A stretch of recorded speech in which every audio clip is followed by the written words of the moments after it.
I feel that the staff has been negligent in its duty to keep us in a safe environment, constantly moving us multiple times into housing areas with people whose roommates just tested positive, and without proper sanitation of the cell or quarantine of the exposed inmate. For me, this can be a potential death sentence at my age of 84. My name is Kelly Brazier. My uncle, Anthony Martinez, he's been incarcerated for nearly 40 years.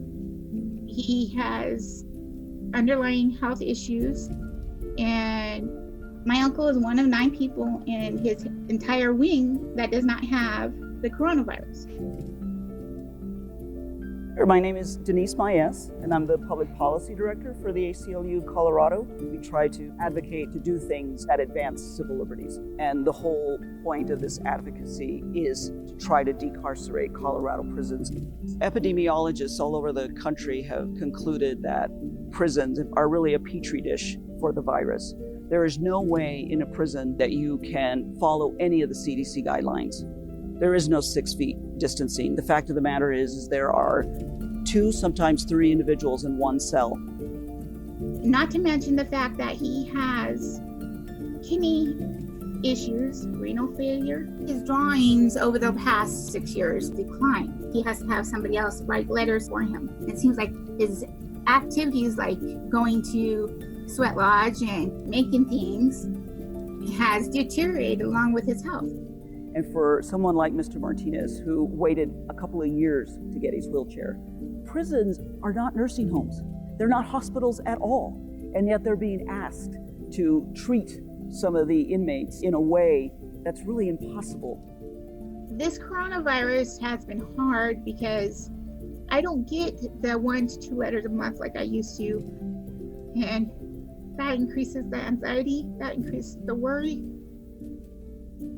From everything that I've read, he deserves a second look at his sentence. I think that he's served his time. His parole date's not till 2026. 2026, he will be 90 years old. That's if he survives that long. In Colorado, we have a strange system, and a lot of other states have it too, called a habitual offender law, which means is if you commit that crime more than once, your sentence escalates accordingly. For example, an individual who commits a homicide can get a 10-year sentence, but someone who commits a robbery for the 3rd time is in there for 36 years. The other fact about Colorado prisons, there's a large percentage of our inmates there that are 60 and older. Only 1% of crimes are committed by individuals over 60. Now, there is no data to say what percentage of crimes are committed by 80-year-olds, because I'm sure it is practically, if not in fact, 0. Mr. Martinez is 84 years old. He's been in prison for a couple of robberies or nonviolent crimes. So I can say to Governor Polis and to anybody else who will listen that Mr. Martinez at the age of 84 presents 0 public safety risk for anyone. I feel that he should be able to come home. He should be able to live the remainder of his years out here, whether it be 1 year or 10 years. I think there should be some mercy. Here in the United States, we forget the real ability and the real power of redemption. And that's not just Mr. Martinez. There are a whole slew of individuals, young and old, where redemption is really possible if we just give them a chance. We are completely out of step with all other Western democracies. We incarcerate more people per capita than any other democracy in the world. And so let's not turn our back on individuals like Mr. Martinez. He is an individual that I think underscores the exact type of person who should be granted clemency and released from a Colorado prison.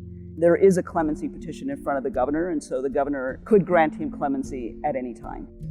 Colorado just repealed its death penalty, and yet we are inevitably sentencing a lot of individuals like Mr. Martinez to death, and that punishment clearly does not fit his crime.